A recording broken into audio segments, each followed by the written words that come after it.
শুধু সালামটা আর হচ্ছে আজানটা বাংলায় কয় আর সবই তো আরবি। আরেকজন দেশের বাইরে গেছে, আমাদের প্রতিবেশী দেশ ভারত গেছে, ভারত থেকে আসছে, আসার পর শহরি খাবার দিছে, শ্বশুর শহরি জামাই একসাথে খাওয়া লাগছে। তারপরে খাওয়া শেষে কমা লাগছে কেমন এখন শহরি পরে যখন শ্বশুরের সাথে থাকে পরে কেমন এসছে দেখো জামাই বাবার ও কথা কয় ওর বলে ভাত মাখছে। তখন স্বামী কেমন আছে তোর আমি চুপ করে থাক, 2 দিন দেখছো। তারপর আগের রাতে কালকে পরীক্ষা ল্যাংড়া পড়বে লাগছে, খুব সুন্দর করে লিঙ্গ কাকে বলে লিঙ্গ সেইভাবে পড়লো, একটি সেইভাবে সমস্ত মুখস্থ। পরের দিন পরীক্ষা দিবার গেছে, যা দেখে তাকু হচ্ছে ছেলে পড়বা লাগছে পরীক্ষার হলো, সারা রাত লিঙ্গ নিয়ে নাড়াচাড়া করলাম, সকালে হলো ধাতু।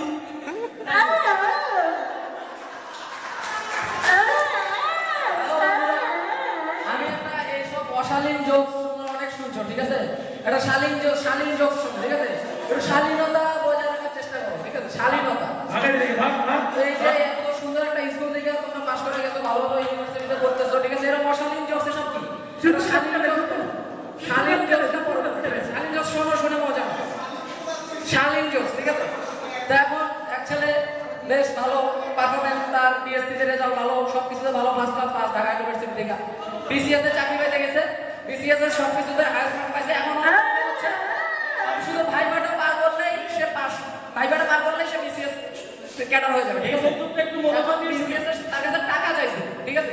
কিন্তু সে আমাদের যে কোনো স্কুলের যে কোনো স্যারের মতো অনেস্ট, তো সে কোনো টাকা দিতে রাজি হয়নি। এই কৌতুকটা একটু প্লিজ শুনি সবাই। সে কোনো টাকা দিতে রাজি হয়নি, না ভাই আমি কোনো টাকা টুকা দেবো না।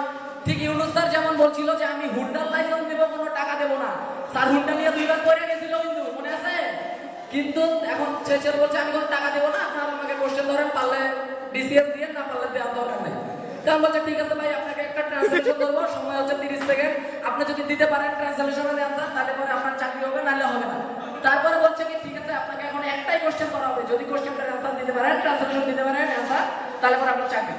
তো বলছে ঠিক আছে 30 সেকেন্ড সময়, সিচুয়েশনটা চিন্তা করে অ্যান্সার দিবেন 30 সেকেন্ডের মধ্যে, 30 সেকেন্ডের মধ্যে অ্যান্সার দিতে হবে। বলছে ঠিক আছে বলেন। তো এখন যে প্রশ্নকর্তা সে চিন্তা ভাবনা করলো, 2-3 সেকেন্ড চিন্তা ভাবনা করলে বললো 30 সেকেন্ড সময়, এখন থেকে স্টার্ট। স্টপওয়াচ চাপলো, চাপার পর শুরু করলো যে বিক্ষুব্ধ জনতাকে শান্ত করার উদ্দেশ্যে জেলা প্রশাসকের নির্দেশে পুলিশ প্রথমে লাঠিচার্জ এবং পরে টিয়ার শেল নিক্ষেপ করে বেশ কিছু জনগণ আহত হয়ে নিকটবর্তী মেডিকেল কলেজ হসপিটালে ভর্তি হলেন। আপনি যদি এটা ট্রান্সলেশন 30 সেকেন্ডের মধ্যে দিতে পারেন, তাহলে আপনার বিসিএস কনফার্ম, ঠিক আছে? এই প্রশ্ন করার পর প্রশ্নকর্তা যখন তার ফাইলপত্র নিয়ে, সার্টিফিকেট নিয়ে চলে আসতেছিল, তখন তাকে আবার ডেকে আনছে যে ভাই আপনাকে আপনার চাকরিটা দিতে চাই, আপনি যা 5,000 টাকা দেন। কিন্তু সে লোক এতটাই অনেস্ট, সে বলে না ভাই আমি 5 টাকাও দেবো।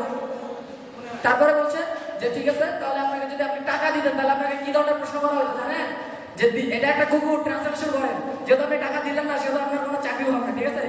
তারপর দ্বিতীয় প্রশ্ন হচ্ছে, এই ছেলে আবার বিসিএস এ টিকছে, আবার বিসিএস এ টিকার পর 2 জন একই নাম্বার পাইছে।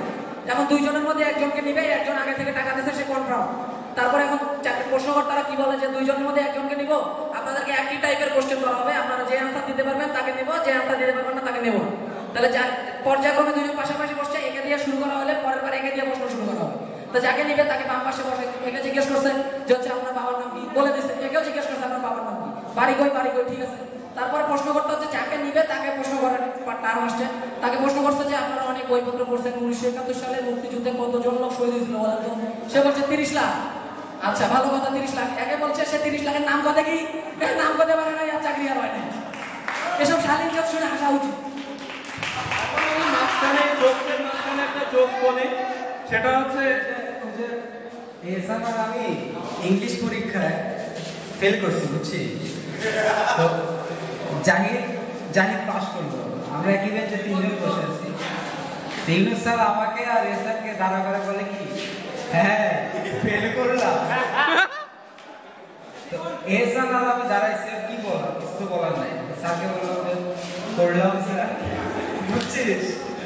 তো খাতার কথা শুনে আমার একটা মনে হলো, আমি ইন্টারে যখন বিপুলদার কাছে কেমিস্ট্রি প্রাইভেট করতাম, তো একদিন দাদা ওখানে পরীক্ষা দিচ্ছি, তো দাদা জিজ্ঞেস করছে আচ্ছা ফরমালিনের গঠনটা তুই ভুল লিখছিস কেন? আমি বলছি দাদা আমাকে মারিয়েন না, সত্যি আমি জানি না শব্দ আসছে। এখন দাদা বলছে মানে, বলছে দাদা আমি আর খাতা পুরোপুরি দেখে দেখে লিখছি। তো দাদা তারপরে ওকে মারছে। দাদার মুরগির খামার ছিল, বিপুলদার মুরগির খামার ছিল। তো বিপুলদার মুরগির খামারে একবার একটা কাহিনী হয়েছে, সেটা হচ্ছে 40টা মুরগি, এখন একটাই মোরগ, তার জন্য 40টা মুরগির জন্য একটা মাত্র মোরগ ছিল।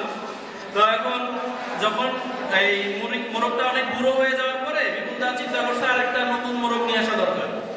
নতুন মোরগ নিয়ে আসার পরে এখন পুরাতন মোরগটা নতুন মোরগকে যায় বলতেছে, ভাই এক কাজ কর, তুই নতুন আসছিস, আমি এতদিন 40টা মুরগি আমার আন্ডারে ছিল, তুই এক কাজ কর ভাই, আমাকে 20টা দে, তুই 20টা নে। নতুন মোরগ প্লিজ একটু শোনো। তো নতুন মোরগ বলছে, ভাগ, আমি একাই 40টা নিব, তুই কিসের জন্য, তুই পুরো ভাগ। তখন বুড়া বুড়া বলছে, ভাই তুমি 30টা না, অন্তত আমাকে 10টা দাও। তখন বলছে, ভাগ, আমি একটাও তোকে দিব না। বলছে, ভাই 5টা দাও, তুমি 35টা নাও। বলছে, কোনো হবে না। তখন বুড়ো মোরগ বলছে যে ঠিক আছে, তাহলে একটা দৌড় প্রতিযোগিতা হোক, যে প্রতিযোগিতায় যে জিতবে 40টা মুরগিটা আর আরেকজন খালি হাতে এখান থেকে চলে যাবে। তারপরে এখন বলছে আচ্ছা ঠিক আছে। যখন ছেলে মোরগটা বলছে ওকে, জোয়ান মোরগটা বলছে ওকে, কোনো ব্যাপার না, দৌড় প্রতিযোগিতা আমি অবশ্যই নিব। দৌড় প্রতিযোগিতা শুরু হয়েছে। তবে দৌড় প্রতিযোগিতায় একটা কন্ডিশন দিয়ে দিয়েছে বুড়ো মোরগটা, আমি তোমার 10 মিটার আগে থেকে দৌড়ানো শুরু করবো। তো জোয়ান মোরগ বলছে ওকে, কোনো ব্যাপার না, 10 মিটার আগে আমি তোমাকে এমনি ধরে ফেলবো। তো রেস শুরু হয়ে গেছে। রেস শুরু হওয়ার পরে জোয়ান মোরগটা বুড়ো মোরগকে প্রায় ধরেই ফেলছে। এই সময় হঠাৎ করে বিপুলদা শটগান দিয়ে পিছনের মোরগটাকে গুলি করে মারছে এবং বিপুলদা চিল্লায় উঠছে, বুঝতেছি না গত কয়েকবার থেকে যে মোরগই আনি সেটাই জানি কে। এটা মনে হয় বোঝার কথা সবাই। বিপুলদা মনে করছে যে নতুন মোরগটা পুরাতন মোরগটাকে ধরতে যাচ্ছে এবং নতুন মোরগ সবগুলাই কে। বুঝতে পারছো? এইটুকু বোঝার মতো কেন আমাদের থাকা উচিত। আচ্ছা, এরপরে কি জোকস আর কেউ বলবে?